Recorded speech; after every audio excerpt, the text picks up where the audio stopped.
Bihar police ने भारी मात्रा में प्रतिबंधित कोडीन युक्त सिरप, गांजा और नशे की टैबलेट को बरामद किया है। सदर एसडीपीओ ने बताया है कि पुलिस ने सूचना के आधार पर नशे के खिलाफ अभियान चलाकर 600 बोतल प्रतिबंधित कफ सिरप, 2890 पीस नशे की टैबलेट और करीब 1 किलो 50 ग्राम गांजा को जब्त किया है। साथ ही एक व्यक्ति को भी गिरफ्तार किया गया है और इस मामले में 2 नामजद लोगों के खिलाफ प्राथमिकी भी दर्ज कराई गई है। बता दें आपको कि एसडीपीओ ने यह भी कहा कि नशे के खिलाफ आगे भी लगातार अभियान जारी रहेगा। आपको पता है कि कटिहार पुलिस के द्वारा लगातार सूखे नशे के खिलाफ हम लोग के द्वारा कार्रवाई की जा रही है।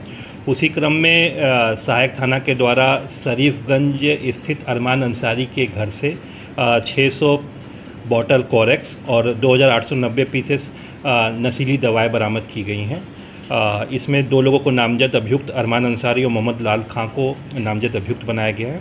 इसी के साथ साथ नगर थाना के द्वारा तिनगछिया के पास से 1 किलो 50 ग्राम गांजा बरामद किया गया है तथा वहीं के रहने वाले टुनटुन पोद्दार को भी गिरफ्तार किया। वहीं गया में डायल 112 के चालकों ने काम बंद करके हड़ताल कर दिया। डायल 112 के सीनियर हेड सुनील सिंह ने थानेदार पर मनमानी करने के साथ चालकों से नियम के विरुद्ध काम करवाने और चालकों का छापेमारी में इस्तेमाल करने का आरोप लगा दिया है। 10 से 12 किलोमीटर की दूरी छोड़कर 100 किलोमीटर की दूरी तक ड्यूटी ली जा रही है और छुट्टियां भी नहीं दी जा रही, जिससे नाराज चालकों ने काम बंद कर दिया और मांग पूरी नहीं होने तक काम को बंद रखने की धमकी दी है। यहाँ से 120 किलोमीटर दूर, 130 किलोमीटर दूर डुमरिया, इमामगंज, बाराचट्टी तक जो है सब यहाँ गया से, कोई खिदरसराय से, कोई टेकारी से, मतलब ड्राइवर वहाँ जा रहा है ड्यूटी करने के लिए। सेना से सब रिटायर है, ऐसा तो नहीं है कोई सिविलियन हम लोग बहाल हुए हैं, सब सेना के हैं।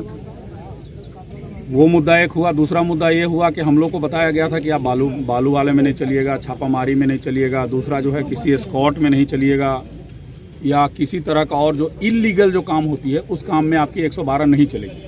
इसका शायद डीजीपी साहब ने एक लेटर भी निकाला था, लेकिन उसके बाद भी अभी कुछ दिन पहले पता चला कि मतलब एसओपी जो है चेंज कर दिया गया है।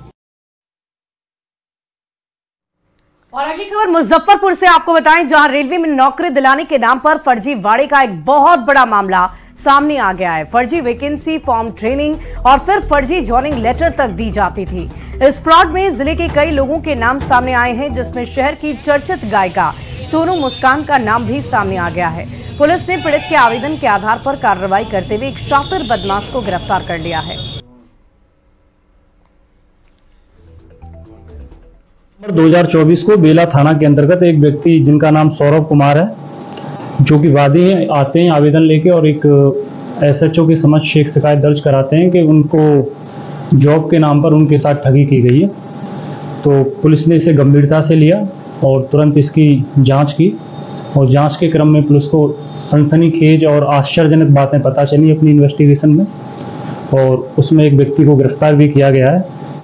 और अब खबर बेतिया से है, जहां मझौलिया के राजकीय मध्य विद्यालय डुबरी महनवा में छात्र छात्राओं और परिजनों ने स्कूल बैग देने के नाम पर अवैध वसूली का आरोप लगाया और नाराजगी जताते हुए स्कूल परिसर में विरोध प्रदर्शन किया।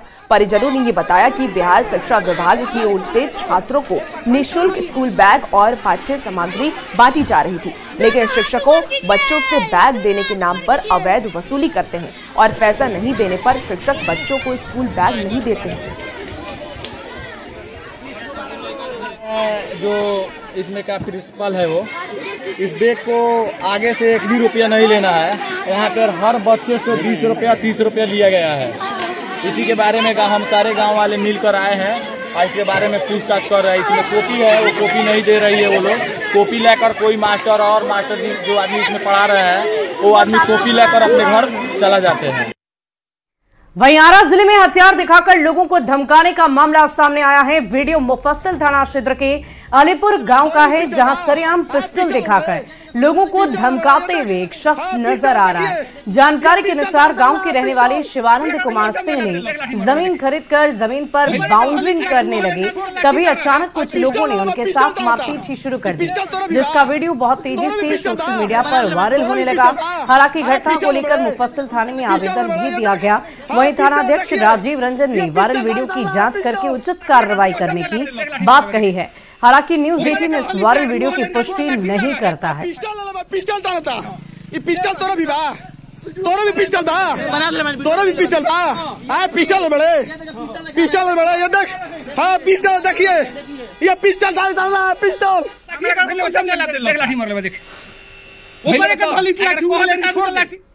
मोतिहारी पुलिस ने मिनी गन फैक्ट्री का खुलासा करते हुए 5 अपराधी को गिरफ्तार किया है और छापेमारी में 10 देसी पिस्टल, 73 जिंदा कारतूस और कई सामान बरामद किया है। पुलिस ने यह बताया कि नगर थाना इलाके में गाड़ी चेकिंग के दौरान 3 युवक को गिरफ्तार किया गया, जिसके पास से चाकू पिस्टल बरामद किया गया। वहीं अपराधियों की पूछताछ करने पर मिनी गन फैक्ट्री का खुलासा किया गया। फिलहाल पुलिस ने फैक्ट्री को सील कर दिया और जांच कर रही है।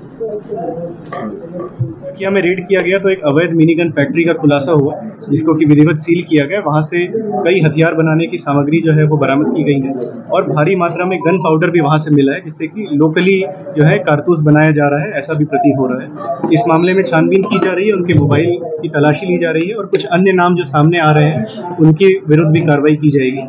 जो प्रथम दृष्टया ये मामला स्पष्ट है कि एक संगठित गिरोह है और इनके द्वारा राज्य में और आसपास के जिलों में भी जो है हथियार की सप्लाई की जा रही है। अगली खबर बांका के अमरपुर से आपको बताएंगे, जहां प्रखंड की जीविका कार्यालय के बाहर जीविका समूह के सदस्यों ने महगामा गांव के अलग अलग सीएम बीवी परवीन पर लाखों रुपए के घोटाले करने का आरोप लगाते हुए जमकर हंगामा और प्रदर्शन किया है, जिससे करीब 2 घंटों तक अफरा तफरी का माहौल बना रहा। सभी जीविका दीदी महगामा गांव की बताई जा रही थी। हालांकि स्थिति को देखते हुए जीविका बीपीएम चंचला कुमारी ने नाराज जीविका दीदी को समझा बुझाकर मामले को शांत करवाया। मौके पर प्रदर्शनकारी ने सीएम बीवी परवीन पर जीविका कार्यालय और यूको बैंक मकदूमा शाखा के कर्मियों की मिली भगत से गांव की महिलाओं को समूह से जोड़कर उनके नाम से लाखों रुपए की निकासी कर पैसे को आपस में बांटने का आरोप लगाया है।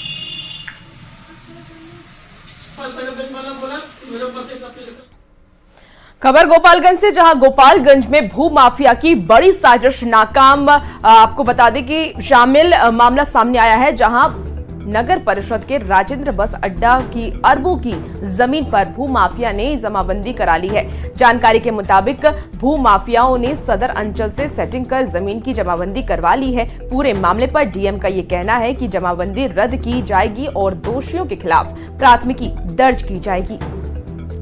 कर्मचारी कूट रचित करके जमाबंदी किया है, सीओ की संलिप्तता है और जो जमीन को लिखवाया है उसको सख्त से सख्त सजा दी जाए और कर्मचारी को नौकरी से बर्खास्त किया जाए, सीओ पर कार्रवाई की जाए। क्योंकि बचपन से मैं देखता आया हूँ, यहाँ पर कहीं भी जाना होता है, सिवान पटना कहीं भी, तो यहाँ पर हम लोग आते हैं। ये सरकारी बस स्टैंड है, अगर ऐसा हुआ है तो इस प्रशासन को पहल करनी चाहिए और जल्द से जल्द उन लोगों को सजा दिलवानी चाहिए। गोपालगंज में जमीन माफियाओं की कारस्तानी सामने आई है। जमीन माफियाओं ने गोपालगंज के राजेंद्र बस स्टैंड की अरबों की जमीन की जमाबंदी करा ली है। ये बस स्टैंड नगर परिषद के अधीन है और अब तक नगर परिषद के अंतर्गत आता है और इस बस स्टैंड में राजेंद्र बस पड़ाव और तकरीबन 85 कट्ठा में यह ज़मीन है, लेकिन भू माफियाओं ने इस राजेंद्र बस स्टैंड की सरकारी ज़मीन की सरकारी कर्मियों से मिली भगत के जरिए अपने नाम करा ली है।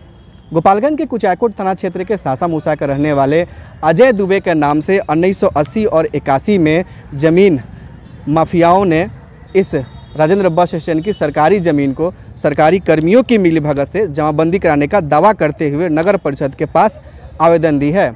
साथ ही सदर अंचल के जो सीईओ हैं उनके द्वारा भी रिपोर्ट दी गई है नगर परिषद को, जिसमें यह कहा गया है कि नगर परिषद की सरकारी जो ज़मीन है राजेंद्र बस स्टैंड की, उसे भू माफिया अजय दुबे के द्वारा बंदोबस्त करा ली गई है और ये ज़मीन अजय दुबे की है। साथ ही राजेंद्र बस स्टैंड में जो तमाम नगर परिषद की दुकानें हैं जिसे अलॉट किया गया है, जिससे नगर परिषद को किराया मिलती है, उस जमीन को और उस दुकान को भी सदर सीईओ के द्वारा अतिक्रमण बताते हुए खाली करने का निर्देश दिया गया। राजेंद्र बस स्टैंड की सरकारी ज़मीन पर किस भू माफिया की नज़र है और कब तक ऐसे ही सरकारी ज़मीन की बंदोबस्त होती रहेगी, अब देखने वाली बात हुई कि नगर परिषद के अलावा जिला प्रशासन और राजस्व विभाग के अलावा नगर विकास विभाग इस पूरे मामले में कब तक भू माफियाओं पर कार्रवाई कर पाता है और सरकारी जमीन की जमाबंदी को रद्द करा पाता है। गोविंद कुमार, न्यूज़ 18, गोपालगंज। वहीं डिप्टी सीएम सम्राट चौधरी ने तेजस्वी की यात्रा पर तंज कसते हुए कह दिया है कि लालू जी के समय के बाहर बिहार कितना बदल गया, ये उन्हें देखना चाहिए। सम्राट चौधरी मुंगेर पहुंचे थे, जहां उन्होंने अपनी माता जी की पुण्यतिथि पर आयोजित एक कार्यक्रम में हिस्सा लिया। साथ ही तारापुर में चल रहे कई विकास कार्यों का भी जायजा लिया है। मेरे लिए दुखद समय रहा है। उसी दौरान तारापुर आया हूँ, तारापुर के विकास कार्यों को भी समीक्षा कर रहा हूँ। कहाँ तारापुर के बाईपास के चीज़ों को एलिया स्थान है, वहाँ पर्यटन के जैसे स्थान बनेंगे और एक स्टेडियम बनाना है, कॉलेज का जीर्णोद्धार करना है। इन सब चीज़ों को मैंने समीक्षा किया है। निकले उसमें कौन रोकता है? देखना चाहिए ना कि कितना बिहार बदल गया, रोड, स्कूल, कॉलेज कितने बने हैं, इसकी गिनती करनी चाहिए। और लालू जी के राज में क्या था और आज क्या है, फर्क जरूर देखना चाहिए। सर, आपके बिहार में डेंगू के मरीजों की मौत के आंकड़ों में बढ़ोतरी दिख रही है। पीएमसीएच में डेंगू की वजह से 5 मरीज की मौत हो चुकी है। ऐसे में स्वास्थ्य विभाग अलर्ट होते हुए आईसीयू की सख्ती से मॉनिटरिंग कर रही है और मरीजों से फीडबैक लेते हुए स्वास्थ्य व्यवस्था को दुरुस्त करने का दावा किया है। फिलहाल पीएमसीएच के आईसीयू वार्ड में 8 बेड की व्यवस्था की गई है, जिसमें डेंगू के लिए 3 मरीज भर्ती हैं। आपको बता दें कि राज्य में डेंगू के अब तक 1200 से मरीज मिल चुके हैं, 1200 मरीज मिल चुके हैं और इसमें 600 मरीज पटना में है। स्वास्थ्य विभाग के अधिकारियों से बात की न्यूज़ 18 के संवाददाता रजनीश कुमार ने।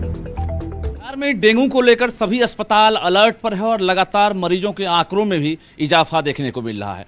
आंकड़ों की बात करेंगे तो राज्य भर में मरीजों की संख्या बढ़कर 1200 के करीब पहुंच गई है। ऐसे में सूबे का सबसे बड़ा अस्पताल पीएमसीएच में भी देख सकते हैं कि आईसीयू वार्ड को ही डेंगू वार्ड में तब्दील कर दिया गया है और यहाँ पर रोजाना नए मरीज भर्ती हो रहे हैं।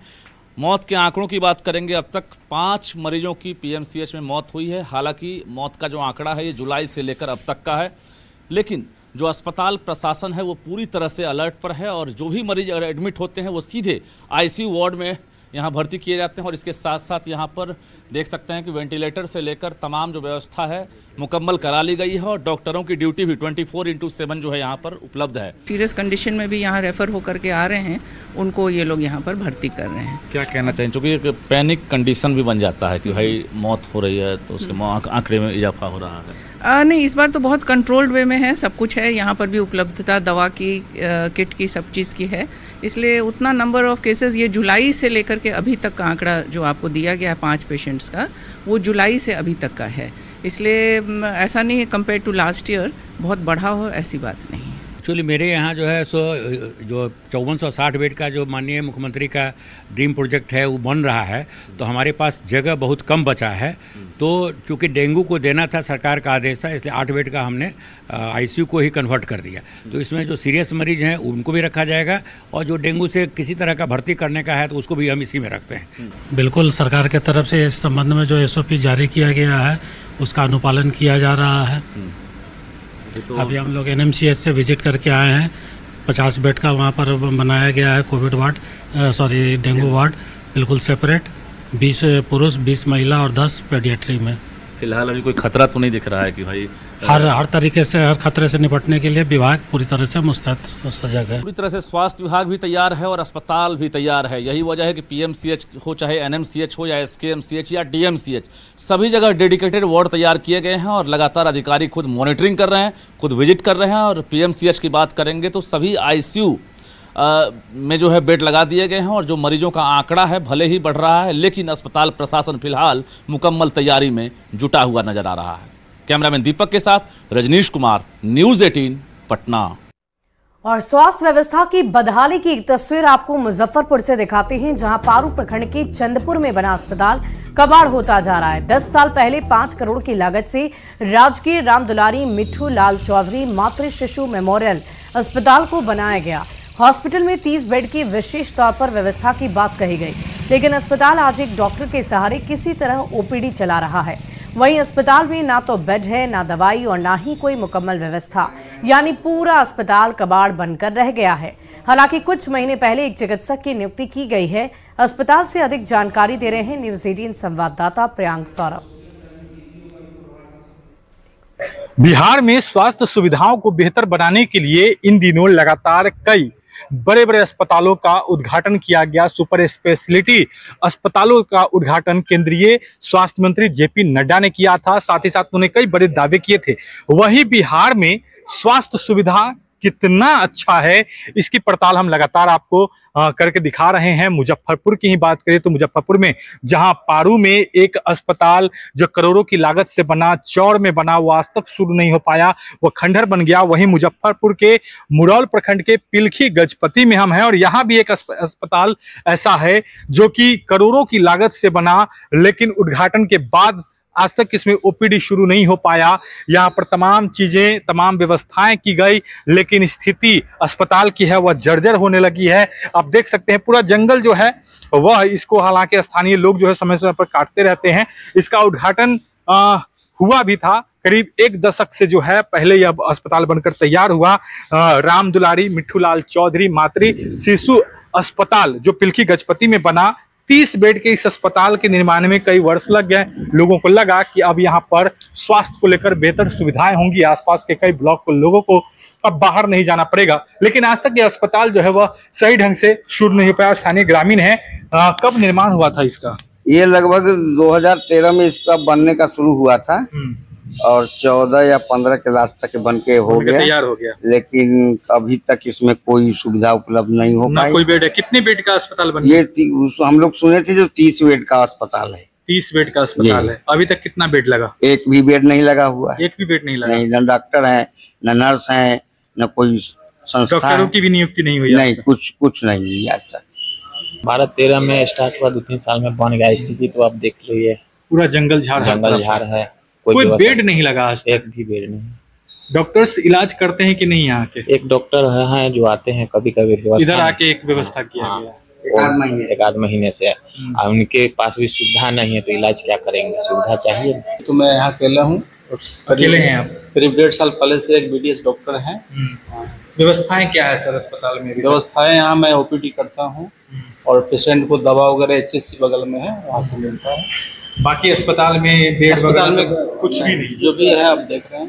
बिहार में स्वास्थ्य सुविधाओं को लेकर लगातार सरकार ये दावा करती है। वहां पे अस्पताल तो बनकर तैयार हो जाता है, लेकिन अभी तक वह सही से चालू नहीं हो पाता। आम जन के लिए उस अस्पताल से कोई लाभ उनको नहीं मिल पाता है, क्योंकि न तो यहाँ पर कोई डॉक्टर की तैनाती है, न ही OPD शुरू हुआ है, न ही दवाइयां हैं, न ही मरीज आए हैं, न ही कोई व्यवस्था है। जब शुरुआत हुई थी तो उस वक्त बताया गया था कि इसमें अत्याधुनिक मशीनें भी लगाई जाएंगी ताकि आसपास के मरीज जो होंगे उन्हें बाहर जाना नहीं पड़ेगा।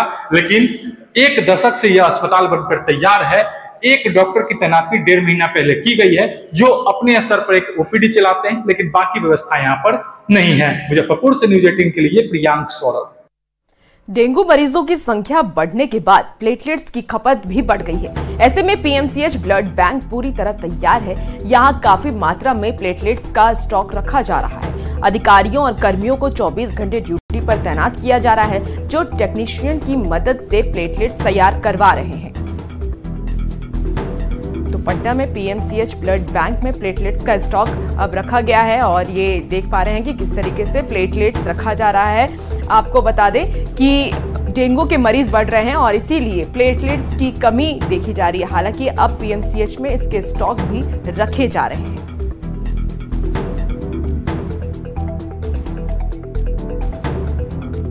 और फिलहाल इस बुलेटिन में अभी के लिए बस इतना ही। आप बने रहे न्यूज़ 18 बिहार झारखंड के साथ।